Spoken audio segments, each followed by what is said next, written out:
Imagine being told that what's about to happen to you has already been planned, recorded, explained, and justified, before you even have the chance to scream. Before we begin, take a second to like this video, subscribe to the channel, and comment if you've ever heard of this case. Because this story is not just disturbing, it's one of the most psychologically brutal cases in true crime history. This is the story of David Parker Ray, known as the Toy Box Killer. In the 1990s, the small town of Elephant Butte, New Mexico felt isolated from the rest of the world. Quiet desert roads, tight-knit communities, a place where people assumed nothing truly evil could hide for long. They were wrong. David Parker Ray didn't hunt in dark alleys. He didn't act impulsively. He didn't leave obvious crime scenes behind. Instead, he built something far more terrifying, a controlled environment designed entirely for suffering. It was a trailer. From the outside, it looked ordinary, old, forgettable. But inside, Ray created what he called his toy box, a space filled with restraints, devices, and tools meant to dominate, torture, and break victims psychologically. Everything was intentional. Everything had a purpose. And he prepared his victims for it. Ray recorded an audio tape, a calm, methodical explanation of what was about to happen. The tape stripped away hope before the abuse even began. Victims were forced to listen while restrained, drugged, and terrified. It wasn't just violence, it was total control. For years, women disappeared and survived without knowing how to explain what happened to them. Many were drugged so heavily that memories faded. Others were too traumatized to speak. Ray relied on that silence. He depended on disbelief. He didn't act alone. He had accomplices. People who helped him recruit, restrain, and dispose of victims. Trust was weaponized. Kindness became a trap. The system he built was designed to erase evidence, and it worked far longer than anyone wants to admit. What makes this case especially disturbing isn't just what Ray did. It's how long he did it. If you're listening to this and already feel uncomfortable, pause for a moment and comment your reaction. Because this wasn't a crime of opportunity.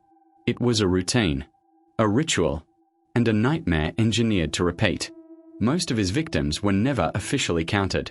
Ray's greatest weapon wasn't strength, it was preparation. He planned every step, every restraint, every lie. And he relied on one terrifying truth: if victims couldn't remember clearly, they couldn't testify. He targeted vulnerable women, hitchhikers, women struggling financially. Many were drugged almost immediately, losing consciousness before understanding what was happening. When they woke up, they were already inside the toy box. The tape would play. Ray's voice was calm, instructional. He described abuse in clinical detail, explaining that resistance was pointless and survival depended on obedience. Victims later said the tape was worse than the physical torture. Some survived. And those survivors lived with confusion, shame, and fragmented memories.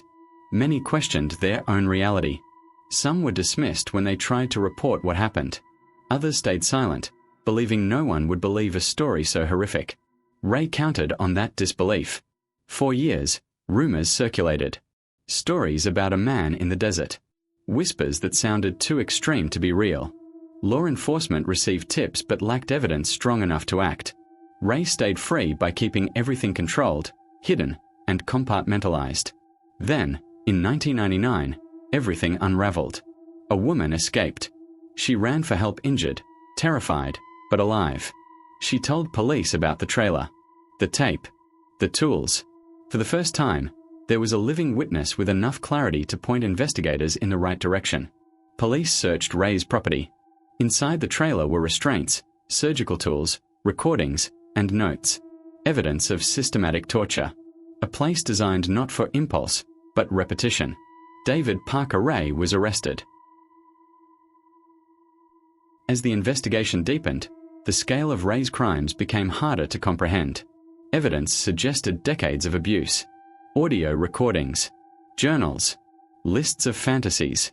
Everything pointed to long-term violence, not isolated acts. Yet the number of confirmed victims remained shockingly small. Not because there weren't many, but because proving it was nearly impossible.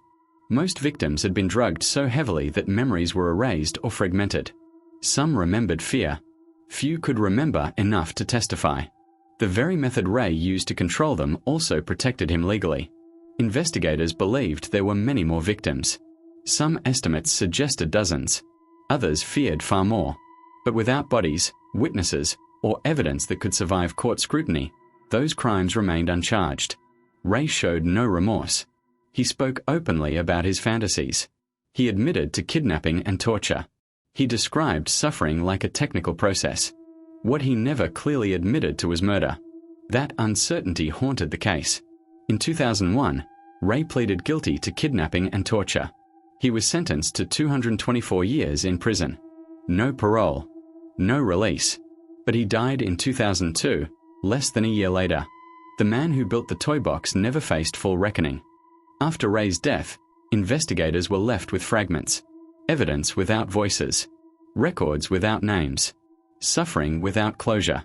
The silence he engineered continued even after he was gone. Searches continued. Dig sites examined. Leads followed. But no confirmed bodies were found. No missing persons conclusively tied to him. For survivors, that silence was devastating.